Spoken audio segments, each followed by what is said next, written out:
किसी से कुछ अपील करने की जरूरत है। ये लो, ऐसा करो, ऐसा नहीं, अपनी मस्ती में रहो। क्या दुनिया में क्या अच्छा है, क्या करो। घर में तेल बत्ती हो तो दिया जला, और नहीं तो अंधेरे में रह जाए। क्या करना है? दुनिया में देखने लायक तो कुछ है ही नहीं, उसके लिए तेल बत्ती की क्या जरूरत? हो तो ठीक है, नहीं हो तो ठीक है।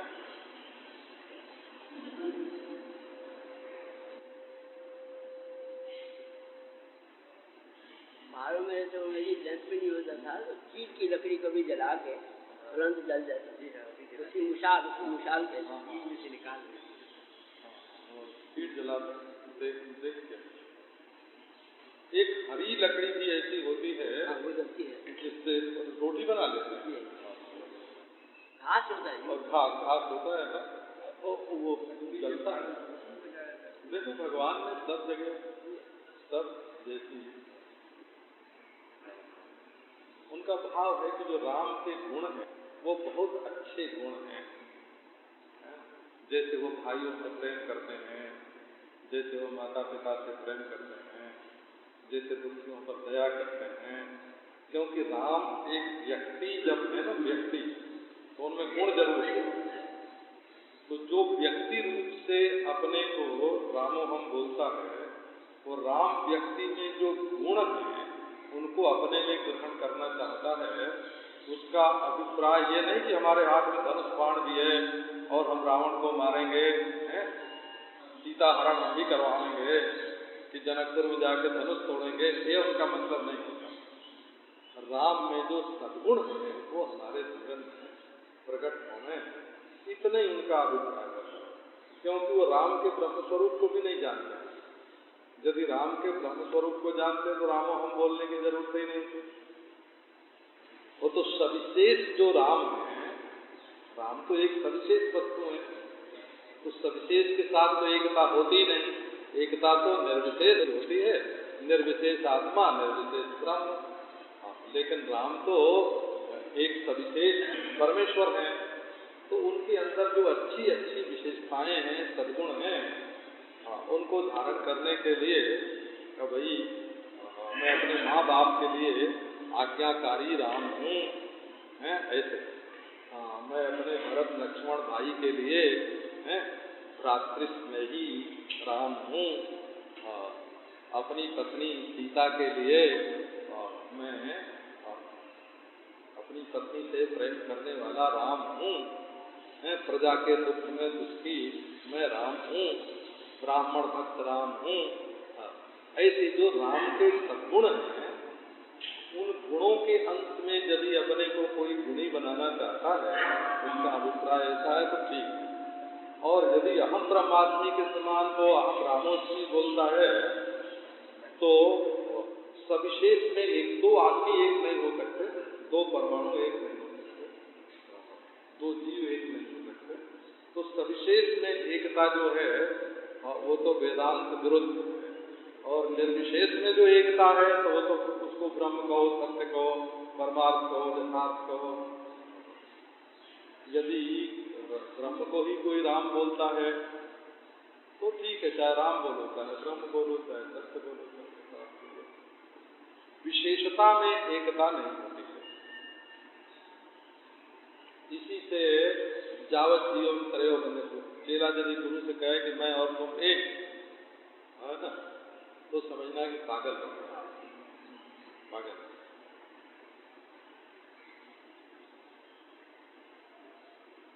तो यदि चेला जी ज्ञानी भी हो गए समझ लो, तो गुरु जी पहले के ज्ञानी हैं, वो पीछे का ज्ञानी है, इतना छोटा तो मानना ही पड़ेगा।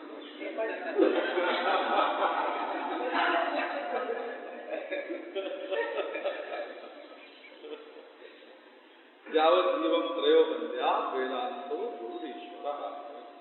वेदांत को और पुस्तक के समान पुस्तक नहीं समझना, किताब नहीं समझना। गुरु को औरों के समान मनुष्य नहीं समझना, ईश्वर को जीव के समान नहीं समझना। ये ज्ञान होने के बाद यावत जीवम त्रयो बंध्या वेदांतो गुरुरीश्वर। जब तक जीवन में है तब तक वेदांत को, गुरु को, ईश्वर को बड़ा मानते हैं। हमारे एक शिष्य हैं ऐसे, और जो आके कहते हैं मैं और आप तो एक ही है ना बात। हाँ हाँ बिल्कुल ठीक है, लेकिन मन में मैं उनको पागल समझता।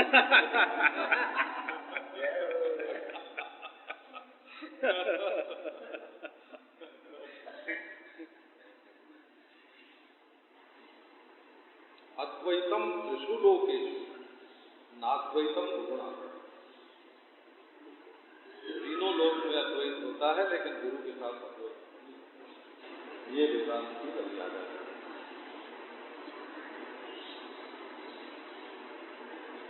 अद्वैतम त्रिषु लोकेषु अद्वैतम गुरुणा। मनुष्य देह में मनुष्य के पतन की आशंका को तीर काल तक ऋषियों ने, वेदों ने देख करके उसको बचाने के लिए कोई कसर नहीं की, शरीर में है। इसीलिए जुग्म की आवश्यकता होती है, जुगल जुगल, क्योंकि एक तो है हमारा मन और एक है काल। तो काल हमारे मन को खींचता रहता है। अब ये कहते हैं कि काल के साथ जो तुम्हारे मन का जुगल बना है ये बहुत दुखदायी है, ये तो कली है। काल के साथ जो मन की एकता है वो तो जुगल जो है, एक काल एक मन, ये कली है, कला है। और परमात्मा के साथ जो मन की एकता है, मनोवृत्ति और परमेश्वर, भजनीय और भक्ति, ये जो जुग्म है, अब उस भक्ति का नाम आगे बढ़ा दो, लक्ष्मी है, उस भक्ति का नाम रुक्मिणी है, उस भक्ति का नाम सीता है, उस भक्ति का नाम राम और भगवान। तो जहाँ वृत्ति भगवान के साथ मिलकर रहती है वहाँ तो वो जुगल ठीक है, और जहाँ काल के साथ मिलकर रहती है वो जुगल कली है। तो तत्व का विवेक करने के लिए एक बार वृत्ति का निषेध करना आवश्यक है। यदि वृत्ति का निषेध नहीं करेंगे तो ब्रह्मात्मय के बोध नहीं होगा। लेकिन जीवन के लिए जब तक शरीर है तो शरीर में वृत्ति भी रहेगी, और वृत्ति भी रहेगी तो उसको ब्रह्माध्यास में या ब्रह्माकार वृत्ति ऐसे वो रहेगी, तब मनुष्य सुखी रहेगा, नहीं तो दुखी हो जाएगा। असल में दूसरे की ओर देखना ही दुख है, परमेश्वर को छोड़कर दूसरे की ओर देखना दुख है। और जो अपने अहम भाव की ओर देखता रहता है ज्यादा, तो उसके ऊपर तो चारों ओर से चोट पड़ती है, कभी वो मार गए, कभी वो मार गए, कभी वो मार गए। ये जितनी चोट पड़ती है वो अहम भाव पर पड़ती है। ब्राह्मण में अहम भाव होगा तो शूद्र मारेगा, शूद्र में अहम भाव होगा तो ब्राह्मण मारेगा, हिंदू में अहम भाव होगा तो मुसलमान मारेगा, मुसलमान में अहम भाव होगा तो हिंदू मारेगा। ये तो लड़ते सारी चोट लगती है अहम भाव, और इसके चोले को उठा के रख तो कहीं चोट नहीं। दुनिया में दुख की सृष्टि तो ज्ञान से होती है, तत्व में कहीं कुछ नहीं।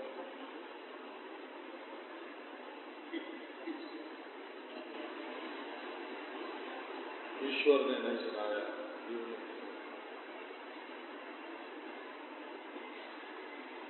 तानि सर्वाणि संयम युक्त आदमी अपनी इंद्रियों को चारों ओर से समेट ले और युक्त होकर के उसको युक्त हो,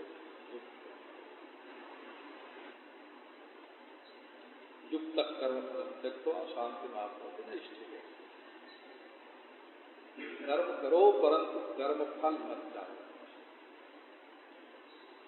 देखो, कर्म फल चाहने में एक तो तुम वो चीज चाह रहे हो जो इस समय तुम्हारे पास नहीं है, तो अभावग्रस्त दरिद्र तो पहले ही हो गए,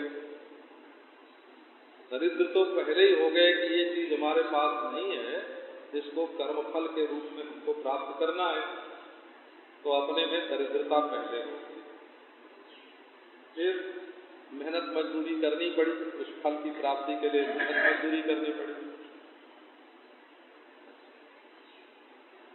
और यदि उसमें पाप हुआ तो पापी हुए, और यदि पुण्य हुआ तो पुण्य आके अपने साथ लिपट गया, वो भी कभी छूटेगा तो दुख देगा। फल की प्राप्ति होने के बाद जब स्वर्ग से गिरोगे तो वो भी दुख देगा। अब कर्म का फल आया तो भोक्ता बन गए, तो वो फल दूसरों को नहीं मिल रहा है, तुमको मिल रहा है, तो अभिमान होगा। इसलिए उसका कर्म फलम त्यक्त्वा शांति माप्नोति नैष्ठिकम्। यदि सचमुच हमेशा के लिए शांति प्राप्त करनी है तो कर्म फल का परित्याग करके युक्त हो जाओ। ये युक्त यदा विनियतम चित्तम आत्मन्येवावतिष्ठते निःस्पृहः सर्वकामेषु युक्तेति उच्यते। यदा विनियतम चित्तम, चित्त में नियति हो, जी कीमत है।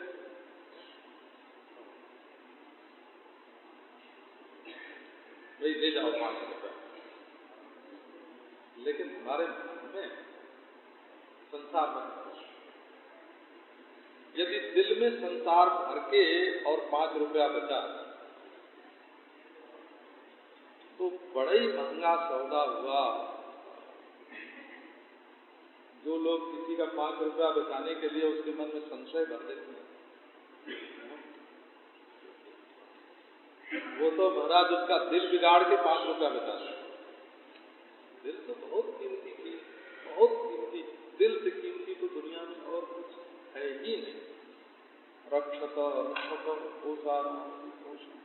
हृदय, खजानों का खजाना है ये अपना दिल। यस्मिन् सुरक्षते सर्वम सुरक्षित।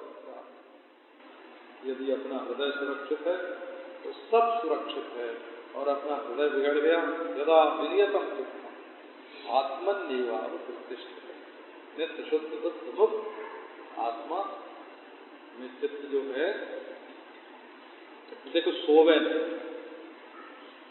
सो न जाए कि भान ही ना हो,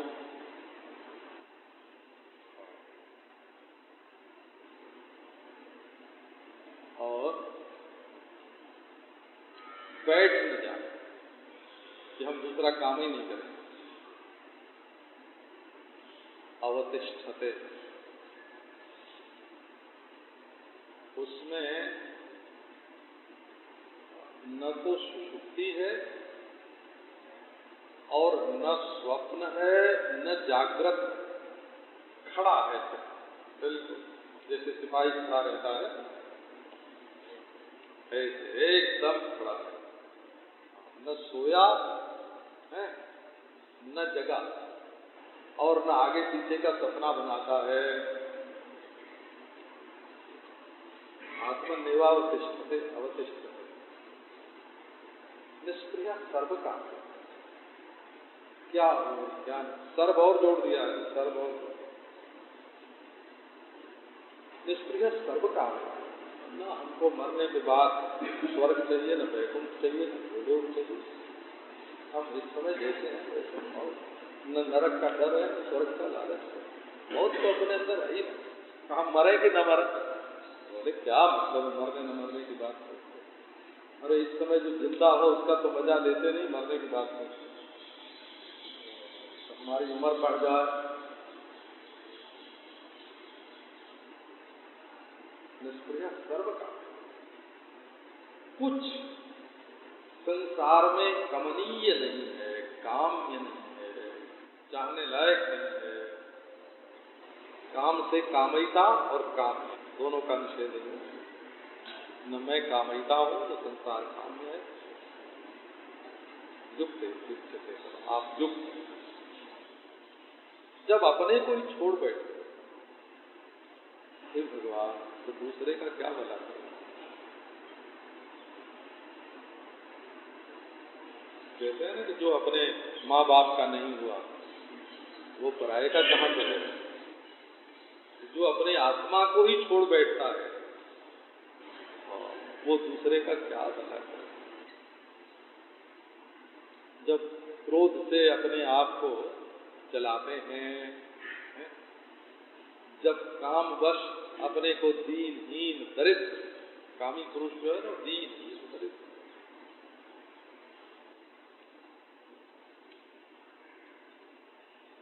तो जब हम अपने आप को ही दीनहीन दरिद्र बना रहे हैं, जब अपने दिल में ही आग लगा रहे हैं, तो दूसरे को क्या सुख शांति? दुख ये महाराज है नहीं सृष्टि में। ज्ञान विज्ञान तृप्तात्मा कूटस्थो विजिते युक्त उच्यते योगी समलोष्टा। क्या समाधि में है? बिल्कुल नहीं। समाधि में तो समाधि का तो नाम नहीं। समलोष्टात्म कांचन, उसके सामने मिट्टी का डला है, उसके सामने पत्थर है, उसके सामने सोना है, पहचानता है ये सोना है, ये पत्थर है, ये मिट्टी है, बिल्कुल होश हवास में है। ये आंख बंद नहीं है। ये जो दिखाते हैं तो हमने अपनी नाड़ी बंद कर दी है, पर ये हार्ट बंद कर दिया, तो हार्ट बंद नहीं है, पल्स बंद नहीं है, आंख बंद नहीं है। दिख रहा है मिट्टी का डला, दिख रहा है पत्थर, दिख रहा है सोना, परंतु तृप्ति कहाँ है? बोले भोजनादिना नहीं है, वो ज्ञान विज्ञान दिखता है। अपने ज्ञान विज्ञान में कूटस्था, कूटस्थ पुरुष उसको कहते हैं। जैसे देखो कोई वंश चला ना, तो वंश में बहुत लोग हुए, बहुत लड़की हुई, बहुत लड़के हुए, बड़ा भारी वंश, और उनमें जो उस वंश का आदि पुरुष है उसको कूटस्थ बोलते हैं।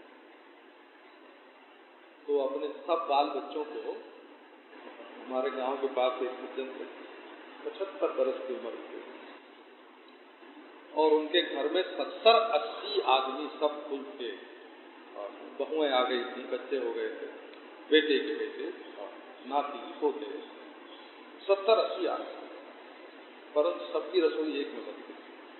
घर गृहस्थी में हो तो सब लोग अपना काम बिल्कुल ठीक ठीक करते हैं। तो मैंने उनसे पूछा कि तुम्हारे पास ऐसी क्या युक्ति है कि सब लोग आपस में ठीक ठाक रहते हैं? तो हमारे पितामह के शिष्य थे, हम तो उनके सामने बच्चे थे, 17-18 वर्ष के थे,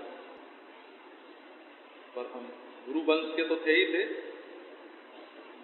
और बोले आज बड़ी अनुभव की बात हुई है।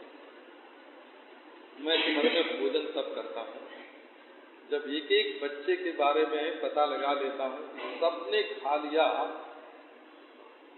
जब सब भोजन कर लेते, इसका नाम कूटस्थ है। वो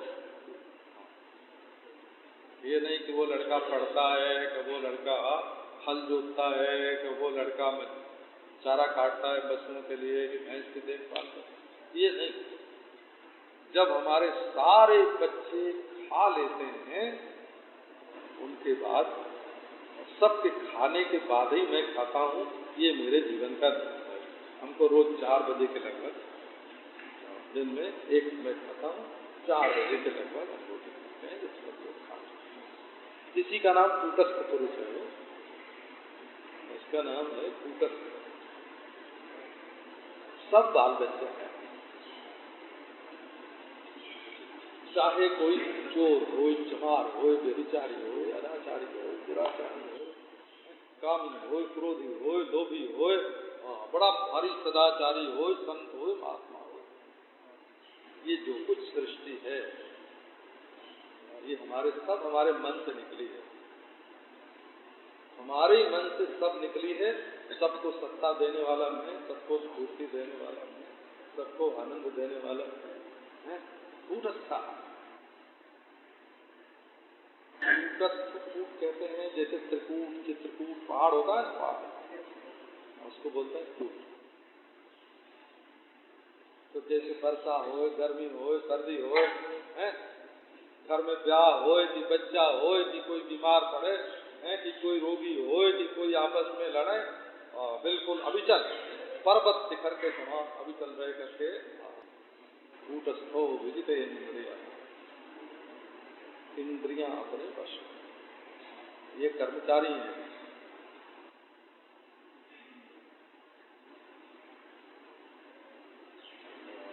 ये कुछ चश्मा का काम करने के लिए है और कुछ सवारी, कुछ औजार है काम करने।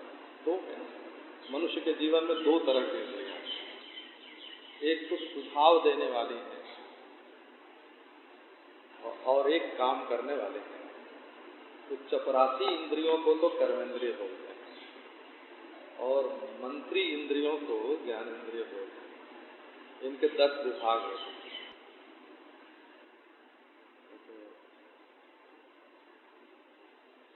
और रावण के 20 भुजा थी ना, तो लोग कहते हैं 20 ये जो फौज के विभाग होते हैं, डिवीजन।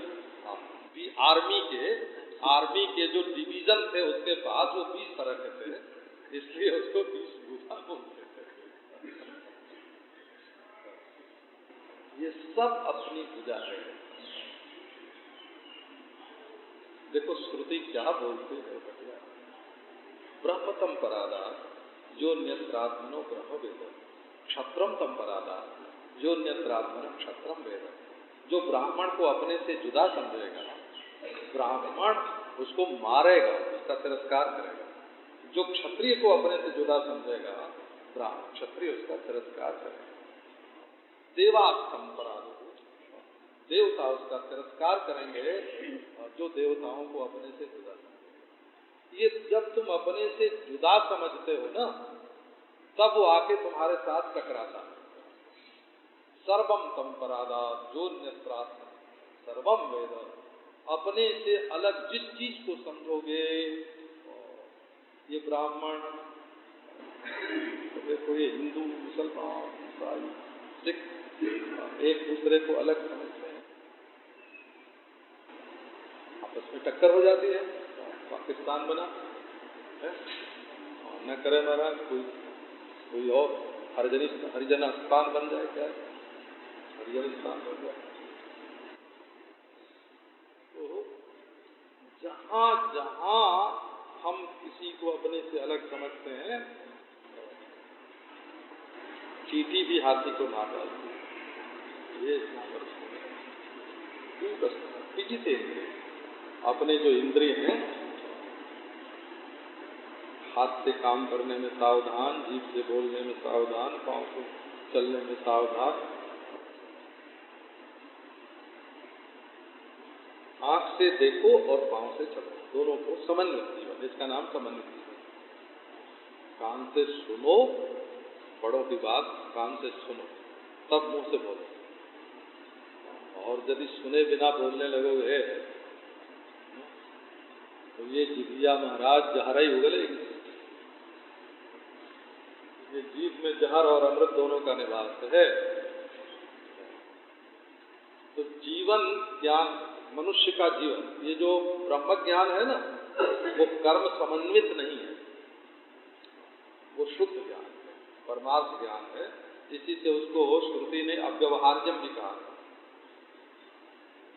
मांडुक्य में ही अव्यवहार्यम शब्द का प्रयोग है। वो कर्म समन्वित ज्ञान नहीं है। और ये जो मनुष्य का जीवन है, ये चलते हैं पांव से और आगे आगे देखते जाते हैं, और आगे आगे देखते जाते हैं और पांव से चलते जाते हैं। पांव से चलेंगे तो और ज्यादा देखेंगे, हैं? और आंख से देखेंगे तो और ज्यादा चलेंगे। इसलिए मनुष्य का जो जीवन है, ये न तो केवल कर्मात्मक है और न तो ज्ञानात्मक है। इसमें अपनी समझ के विपरीत काम करोगे तो ज्ञान नाराज हो जाएगा। ये चपरासी हमारी बात नहीं मानता है? और यदि कर्म के विपरीत सोचोगे तो कर्म रूठ जाएगा। तो हमको एक और तुम समझते हैं तो बुरा, और हमको करते जा रहे हैं। वो समझते तो है अच्छा, लेकिन हमको करते नहीं। समझ और काम, इन दोनों की जो व्यवस्था पूर्वक जीवन में चलना है, इसको मानव जीवन कहते हैं। मनुष्य माने ज्ञान और कर्म का समझ।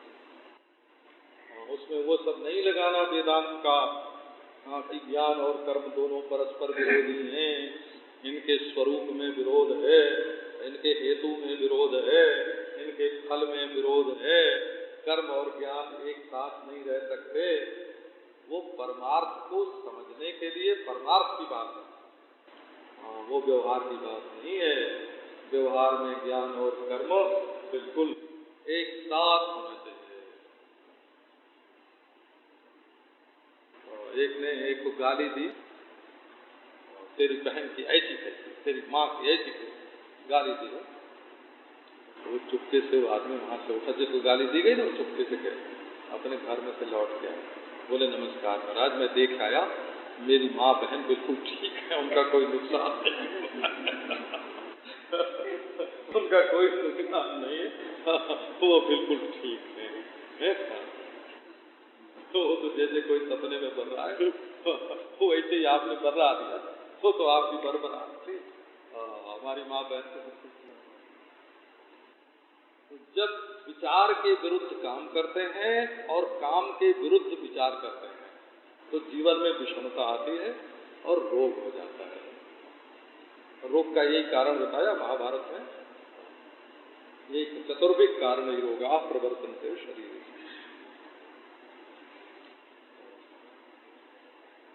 सेठ जी को 10 क्यों लगे? बोले सोचते थे कि मुनाफा हो गया, घाटा हो गया, है? सोचते थे कि मुनाफा हो गया घाटा, तो 10 लगने लगे। अब डॉक्टर साला क्या करे, तो लगावे एक इंजेक्शन।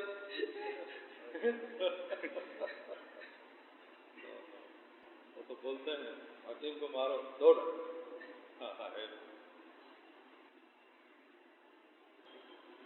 पाँव गरम, पेट नरम, सिर ठंडा, हकीम को मारो 2 डंडा।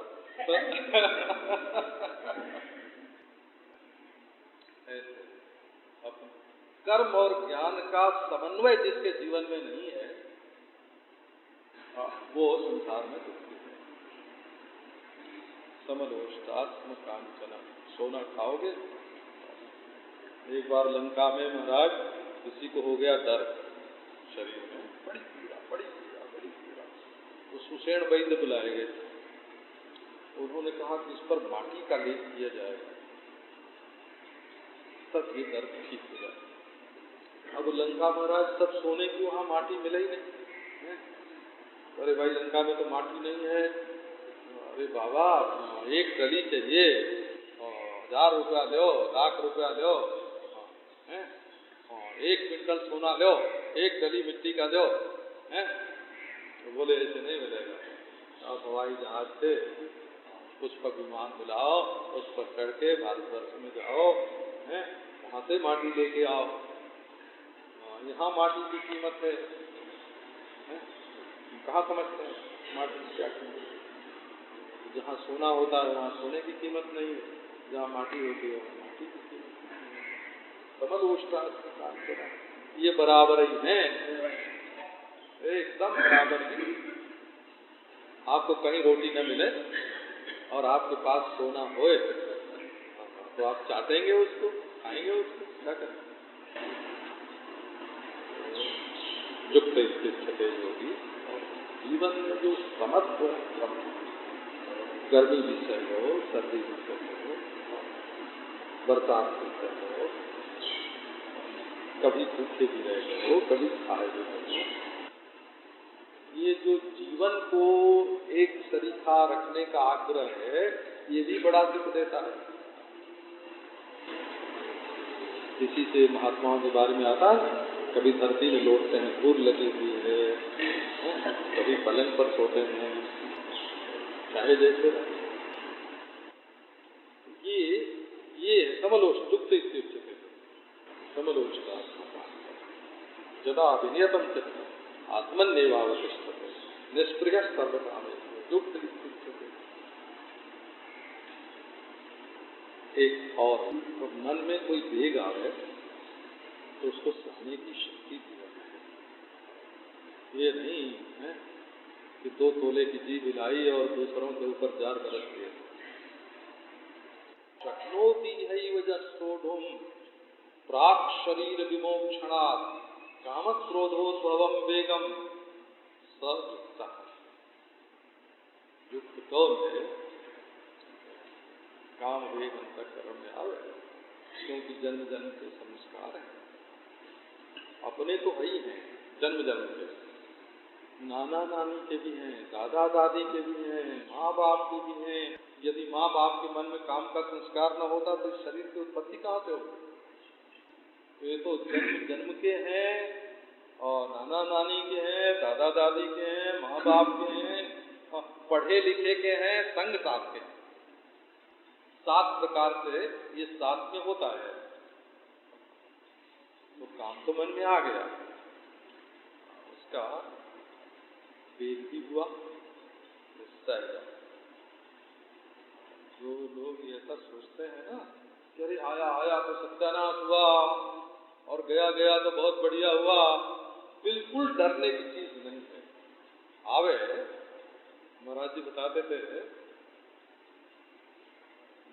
कड़ी बात एक आध सुना देता हूँ। वर्षा आई, अब चद्दर है, रात को भीग जाएगी तो फिर क्या होगा? तो बालू हटा के बालू में चद्दर दबा दी और खुद नंगे होके वर्षा में बैठ गए। वर्षा सह ली, जब वर्षा बीत गई तो चद्दर निकाल लिया, सूखी सूखी निकली, ओढ़ ली। एक महात्मा रहते थे इधर, माटी भगवान ने खाई है ना, गोकुल के आगे, महावन के आगे, ब्रह्मांड घाट, वहाँ रहते थे महाराज। अब वो आके महाराज जी से पूछने, एकांत में ले गए पकड़ के सोने में, महाराज हमको स्वप्न दोष हो जाता है। और महाराज का जवाब बताओ आपको, डरना मत, बोला आपके काम की चीज है। बोला उन्होंने कहा कि घड़ा होता है, पानी छलक जाता है, जैसे पेशाब निकलती है वैसे भी निकल जाता है। इसके लिए किसी डॉक्टर वैद्य के चक्कर में पड़ने की कोई जरूरत नहीं है। मस्त रहे, इसकी चिंता करेगा तो और निकलेगा, उसी का ध्यान ऐसे हो, जैसे पेशाब निकल जाती है निकल जाती, बिल्कुल फिक्र मत। ये मैं सुन रहा था, बोला मेरे सामने ये काम क्रोध का जो वेग है आ जाए तो ये नहीं कि उसको क्रिया पर्यंत ले जाए। क्रोध को दुश्मन बना के कोई, अब क्रोध को उतारने के लिए कोई दुश्मन चाहिए, वो तो अपने आप आता है। आपको अपने अनुभव की बात बताते हैं। जिस दिन हमारा चंद्रमा 6ठे स्थान में जाता है, मैं ज्योतिष की बात नहीं बता रहा हूँ, जिस दिन हमारा चंद्रमा 6ठे स्थान में जाता है तो सवेरे मालूम पड़ता है कि खून में कुछ खलबली है, फौलता है, तो पता लगा कि आज तो क्रोध आवेगा। अब किस पर आवेगा कुछ पता ही नहीं, सोचने लगते हैं किस पर आवेगा है। तो यदि मान लो प्रबुद्धानंद को बुलावें और उनके ऊपर उतार दें तो अब ये नाराज हो जाते हैं, हाय हाय बे मतलब हमारे ऊपर क्रोध किया, हमारी तो कोई गलती नहीं थी, हमारे ऊपर क्यों गए? अब हमको तो उतारना है बाबा। चाहे तुम्हारे ऊपर उतारे चाहे तुम्हारे बात, न करता तुम हो न करता वो है? न करता मैं हूँ, न करता तुम हो न तुम्हारा भाई है न मैं हूँ, करता तो है। अब वो आया मेहमान तो उसके लिए उठ के खड़ा तो होना ही पड़ेगा। ये बिल्कुल ऐसे ही है। तो पहले से ही मालूम पड़ जाता है कि आज खून में कुछ गर्मी है, कुछ खौल रहा है, बिना विषय के। तो क्रोध का विषय बनाने की जरूरत नहीं है। वो एक दिन एक महात्मा लगे गए उनको गाली देने, गंगा किनारे रहते थे, बनारस, खूब गाली दी। तो मैंने कहा महाराज मुझसे तो, जब क्रोध शांत हो गया तब, उस समय तो उनके सामने जाते तो मार ही देते। तो जब उतर गया, तुम भी बाबा पीटते हो लोगों को और टूट पड़ते हो तुम तो बिल्कुल जैसे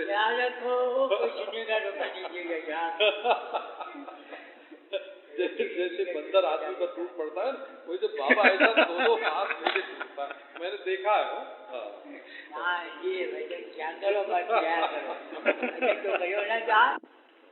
जिससे गलती हुई है वही तू है, और जिससे गलती नहीं है वही तू है। अरे तेरे पर नाराज हुआ कि उसके ऊपर नाराज हुआ, क्या फर्क पड़ता है? अपने तो नाराजगी उतारनी है। और जैसे तुम आते हो चले जाते हो, वैसे क्रोध भी आता है चला जाता है, क्या बात।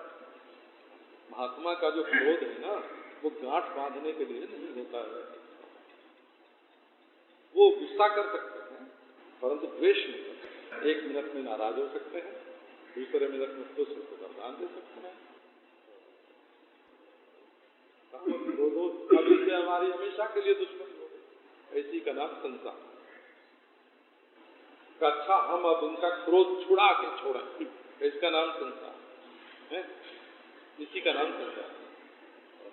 तेरे धाम जो करो तो काम क्रोधोद्भवम वेगम, वेग नहीं आना चाहिए। हिंसा वेगम, उदरोपस्थ वेगम, और खाने का वेग है, चाहे जो खा के मुंह डाल लिया, मूत्रेंद्रिय का वेग है, क्रोध का वेग। एतान वेगान सहते जस्ते विद्वान निंदा चास्तित हृदय लोभन्या। एक महात्मा की विशेषता यह है कि कोई कितनी भी निंदा करे, अरे तुम्हारे नित्य शुद्ध बुद्ध मुक्त स्वरूप की कोई निंदा करता है? उसको तो जानते ही नहीं, देखते ही नहीं है? और तुम्हारी पोशाक काली है कि लाल है कि सफेद है? अगर उस पोशाक को लेकर नैष्कर्म्य स्थिति में तो ऐसे कहा कि एक आदमी टट्टी हुआ है, दूसरे लोग उसको देख के आए, बोले अरे तेरी टट्टी तो बहुत गंदी है, उसमें बहुत दुर्गंध आती है और बड़ी काली काली है।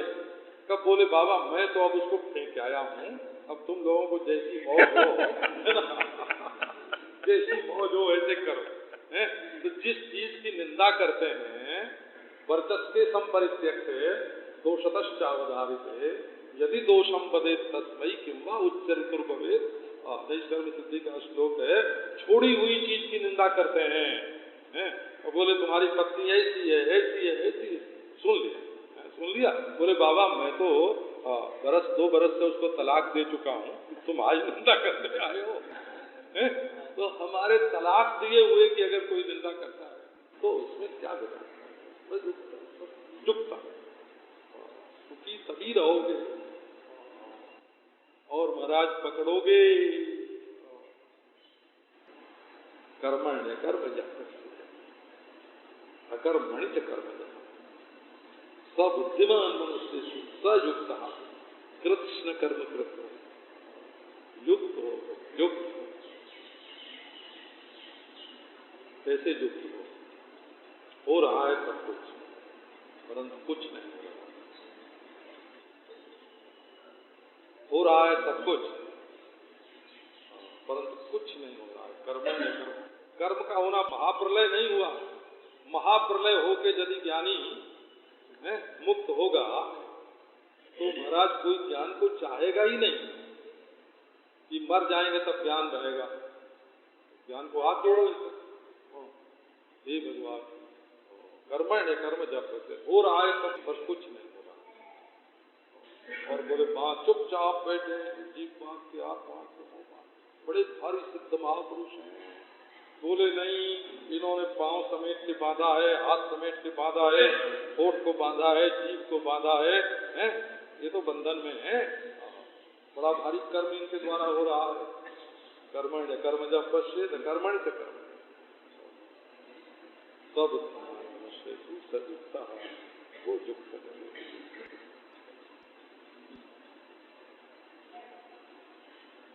अपने को सुधारना, अगर सुधारना है साधक हो तो अपने को सुधारना,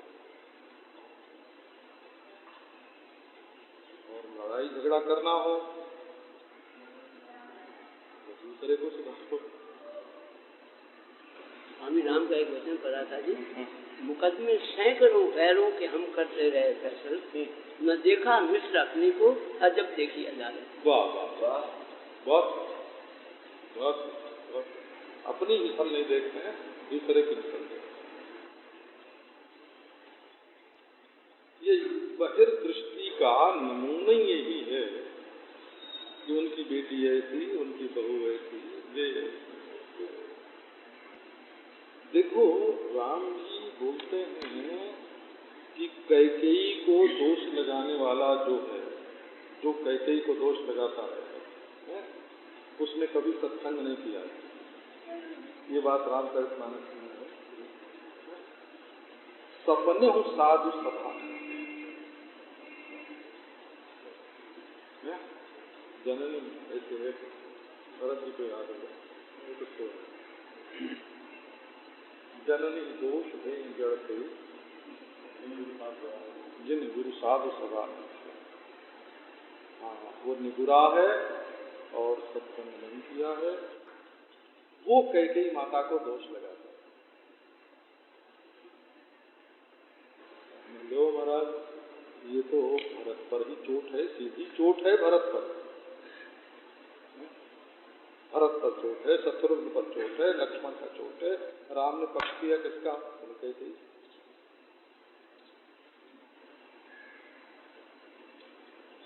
ये भी एक हृदय है। भरत जैसे की बात ठीक नहीं है, लक्ष्मण की बात ठीक नहीं है। कभी कौशल्या भी नाराज हो गई, उनको भी ये था कि कैकेयी ने हमारे बेटे को वनवास दे दिया। कभी उनके मन में भी आया था, लेकिन राम के मन में कभी नहीं आया। राम के मन में कभी नहीं आया। ये होता है, इस अर्थ में अगर आप रामो हम हैं, इस अर्थ में अगर रामो हम हैं, तो वो तो बड़ी प्रशंसा की बात है। ये है सत्संग का दृष्टिकोण। ये है ईश्वर की चर्चा न करें, ब्रह्म की चर्चा न करें, आत्मा की चर्चा न करें, भगवान की लीला की चर्चा न करें, हम माया की चर्चा न करें, मिथ्या की चर्चा न करें कि सब मिथ्या है, सब माया है, सब मिथ्या, इसकी चर्चा न करें। बोले वो तो उसकी आँख जरा टेढ़ी है, नजर भी गई तो कहाँ गई, दूसरे के ढेड़ा पर गई, अपने ढेड़ा पर नहीं गई, दूसरे की पुल्ली पर गई। विजय में कहा है ना जी, सात मातु को मन जुगवत जो निज तन मर्म की खाऊ। हाँ, सुन सीतापति शील ये सीतापति का शील कहो राजपन दियो नारी बस गरी गलानी गयो राऊ। ताक मातु को मन जुगवत जो निज तन मर्म की खाऊ। ये है राम का स्वभाव। ये है वो राज देना कह के बन दे दिया, और ग्लानि से राजा मर गए, गल गए। और ऐसी माता को रामचंद्र कैसे बचाते हैं? जैसे शरीर में कोई घाव लग गया हो तो उस पर कोई चोट न लगे। सीतापति का शील स्वभाव ऐसा बस ये है बहुत बहुत ऊंचा है। आज लंबा है और भगवान का स्वभाव वर्णन करने में दूसरे आदि में आदि करते हैं। देखो, जिस बात की चर्चा करोगे और जिसकी सुनोगे, जो बोलोगे, जैसे कुएं में से पानी निकालते हैं ना, तो जितना निकालते हैं उतना बढ़ता है। और ऐसे यदि किसी का दोष बोलना शुरू करोगे तो भीतर से और दोष मालूम पड़ता जाएगा। और किसी का दोष सुनने लग जाओ तो एक सुनाने वाला, दूसरा सुनाने वाला, तीसरा सुनाने वाला, वो तो लोग समझेंगे अमुक की निंदा सुन के ये बहुत खुश होते हैं कि चलो तो ढूंढ के उसकी निंदा सुना। एक बात आपको सुनाते हैं। जयदयाल जी का स्वभाव था, जयदयाल का, तो उनसे कोई जाके किसी की निंदा शिकायत कर दे, वो बिना जांच किए बिल्कुल सच्ची मान लेते थे। वो कहते थे हाँ, मनुष्य के जीवन में विकार होते ही हैं, दोष होते ही है, तो उसने भी ऐसा किया होगा, और मान के उसको डांटने, फटकारने, समझाने लगते। हनुमान प्रसाद जी से जाके कोई किसी की निंदा शिकायत करे तो वो निंदा करने वाले को समझाते थे कि भैया देखो, उसको कोई बेबसी होगी, जब पहले तो उसने ऐसा काम किया नहीं, हमको तो विश्वास होता नहीं कि वो ऐसा काम कर सकता है। यदि किया भी होगा तो कोई विवशता होगी उसके जीवन में, और ये हो सकता है कि तुमसे देखने समझने में भी कोई गलती हो गई हो, है? तो तुम अपना देखना समझना सुधारो। दूसरे के दोष गुण के चिंतन में तुम्हारे भगवान भूल जाते हैं। देखो, तुम्हारा कितना बड़ा नुकसान होता है कि तुम्हें भगवान भूल जाते हैं और तुम दूसरे का दोष गुण चिंतन करते हो। हनुमान प्रसाद जी हरि बाबा जी के पास कोई निंदा शिकायत करने आवे, महाराज डांट के निकाल देते, हट भाग जाए, हमारा दिल बिगाड़ने आया है हमारा, तो दूसरे की निंदा शिकायत डाल के हमारे कान में। तो ये बाबा जी लोग भी खुले आम किसी की शिकायत नहीं करते हैं, तो आके कान में टुप से कहते हैं कि हम तुम्हारे बहुत भला चाहने वाले हैं, देखो तुम्हारे 5 रुपए का नुकसान हो रहा है और हमारा लाख रुपए का दिल बिगाड़ देते हैं। तो क्या बिगड़ेगा दुनिया में? टुप से 5 रुपया बचाने के लिए लाख रुपए का दिल बिगाड़ दिया। हरि बाबा जी सुनते हैं, निंदा करने वाले को मना करते, चले जाते, भगवान का नाम लो, भजन सुनाओ, किसी संत की कथा सुनाओ, क्या दूसरे की निंदा स्तुति देते। बाबा के पास जब आके कोई किसी की बात करे तो महाराज देखो वो तो ऐसे ऐसे करते हैं, ऐसे ऐसे, तो बोलते थे तुम मच्छर की बोली क्यों समझते हो? ऐसे बोलते थे, तुम मच्छर, ये बढ़िया जवाब, तुम मच्छर की भाषा क्यों समझते हो? अरे बाबा, तुम जो बोली बोलते हो, तुम जो भाषा बोलते हो, तुम अपने रंग में रहो, हैं? तुम दूसरे की बोली समझने के लिए क्यों? ये मैंने एक ही विषय में ये सज्जन, चारों सज्जन थे वो, है ना? जयदयाल गोयनका भी बड़े सज्जन थे, हनुमान प्रसाद जी भी बड़े सत्पुरुष थे, सज्जन थे, हरि बाबा जी देखो महात्मा थे, महाराज जी के बारे में तो कहने क्या। तो महात्माओं की जो रहनी है वो संसार की चर्चा करने के लिए नहीं, राजकथा और जग कथा, भोग कथा तो त्याग। महाराज जी बोलते थे, ये दुआ बोलते थे, हमको पूरा याद नहीं है शायद। राज्य, राजनीति की चर्चा, जगत की चर्चा और भोग की चर्चा, इनको बिल्कुल छोड़ दो। ये राजनीति में कुछ सार नहीं है, और ये तो जो बदमाश कुर्सी पर आता है, हाँ, वही दूसरे को गिराने की कोशिश करते हैं, कुछ सुनने लायक है ही नहीं।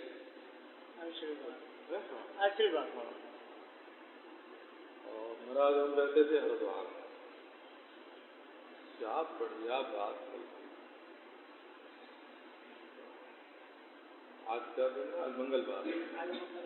अरे बाबा, गुरुवार शुक्रवार को समष्टि भंडारा है, हैं? और लड्डू बनने वाले हैं। अच्छा, आंचल भी बच्चे मिलेगा वो आंचल। अब 3 दिन पहले से चर्चा हुई, और समष्टि भंडारा, ऐसा लड्डू ऐसा लड्डू ऐसा लड्डू है, ऐसा कपड़ा और दक्षिणा भी मिलने वाली है। 3 दिन अब गए खाने को, महाराज 1-2 तो बज जाता था। 2 बज गए, 3 बज गए और लौटे। तब बोले अरे डालडा का लड्डू बनाया था, राम राम राम, बहुत खराब। और कपड़ा का वो महाराज एकदम 3 आने गज वाला कपड़ा, उन दिनों मिलता था वो 3 आने गज वाला कपड़ा बांट दिया सबको। अब 3 दिन उसकी निंदा में बीतता। अब फिर महाराज नया भंडारा आ जाता तो उसकी चर्चा चलने लगती।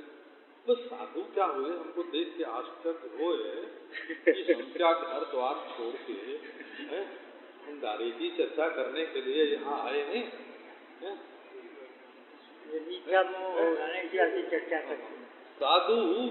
साधु का काम है ब्रह्म की चर्चा करे, आत्मा की चर्चा करे, जगत की असारता का, वैरागी की चर्चा करे, भगवान की चर्चा करे। वो उसको दूसरे के गुण दोष की चर्चा में कौन सी शादी करनी है? काहू की बेटी से बेटा न ब्याह, काहू की जात बेगार न तो, कोई गुणी हो कि दोषी हो, उसको क्या लेना देना। साधु का जीवन अपने विषय में, जैसे एक बाणिया अपने व्यापार की बात में लगा रहता है। कोई गाली दे तो लड़ता नहीं है, वो ग्राहक गाली दे तो लड़ता नहीं है। और कोई सैनिक है, निशाना लगा रहा है, कोई गाली देने लगे तो निशाना चूकता नहीं है। बोलता है, बकता है, बकने दो, अपन तो निशाने पर गोली मार। कोई पनिहारी ने सिर पे घड़ा दे के चल रही है, 4-4, 5-5 घड़ा हमने देखे, 3 घड़ा सिर पे और 2 दोनों बगल में, और रस्सी और 5 घड़ा लेके हमने स्त्री को चलते देखा है। अब उसको कोई गाली देने लगे और वो गाली का जवाब देगी तो 5 घड़ा फूट जाएगा। 5 न फूटे तो 3 तो जरूर फूटेंगे। तो काम करने वाले जो लोग अभी नहीं, हाँ, दूसरे की ओर ध्यान देते ही नहीं। ये तो महाराज समाज सुधारक लोग हैं, वो साधक नहीं है, न साधक है, न सिद्ध है, न अंतर्मुख है, न भगवत भक्त है, और न विवेकी है। उन लोगों को कुछ काम नहीं, ये निकम्मेपन का लक्षण है। उनकी चर्चा, उनकी चर्चा, उनकी चर्चा। महाराज जी, समाचार पत्रों से लोक चिंतन होता है। हाँ। और हम देख रहे हैं विश्व के बड़े बड़े महापुरुष, अखबार देखते हैं। हाँ, बाबा मना करते थे, वो कहते थे, उड़िया बाबा जी महाराज मना करते थे अखबार में। वो निषेध करते थे। हाँ, वो निषेध करते। लो, तुम्हारे गुरु जी की बात मैंने सुना दी। विनोबा जी ने कहा कि बाबा जी ने अखबार पढ़ डालता है, वो जो चिंतन होता है, चलो ऐसा ही चलेगा बोली धर्म। वो देखो, गांधी जी आध्यात्मिक पुरुष थे, इस मान्यता वाले विनोबा जी हैं, और हम लोगों के तो शंकर रामानुज जो है, वो महापुरुष थे। हमारी मान्यता का पक्ष जो है वो दूसरा, और विनोबा जी का जो विभाग है वो समाज सेवा का विभाग है। तो राजनीति मिश्रित समाज सेवा का विभाग है उनका। और ये जो ब्रह्म चिंतन है, और ये जो वेदांत चिंतन है, ये जो भगवत भजन है, ये जो रसास्वादन है, ये दूसरी चीज है। वो अपने विभाग के महात्मा हैं। स्वामी दयानंद जी आर्य समाज के महात्मा हैं, बहुत बढ़िया है। मोहम्मद साहब इस्लाम धर्म के महात्मा हैं, बहुत बढ़िया। विनोबा जी समाज सेवी महात्मा हैं। हम लोगों की जो वेदांत चिंतन वो वेदांत पर भी लिखते हैं, पर वो समाज सेवा का अंग है। वेदांत की व्याख्या ऐसे करते हैं जैसे कि लोगों की प्रवृत्ति लोकोपकार में होवे, ऐसी वेदांत की व्याख्या करते हैं। हम लोग वेदांत की व्याख्या करते हैं कि आत्मा और ब्रह्म की एकता का साक्षात्कार हो है? हमारा मन भगवान में लगे। वो व्याख्या यूँ करते हैं कि लोग लोकोपकार में, समाज सेवा में प्रवृत्त हों, अपने विभाग में वो बिल्कुल ठीक है। तत्वज्ञानी भी नीतिनिष्ठ हो सकता है। बाबा के उपदेशों में एक जगह ये बात आई है कि वो ज्ञाननिष्ठ भी हो सकता है, समाधिनिष्ठ भी हो सकता है, भक्त भी हो सकता है, और चाहे तो नीतिनिष्ठ भी हो सकता है।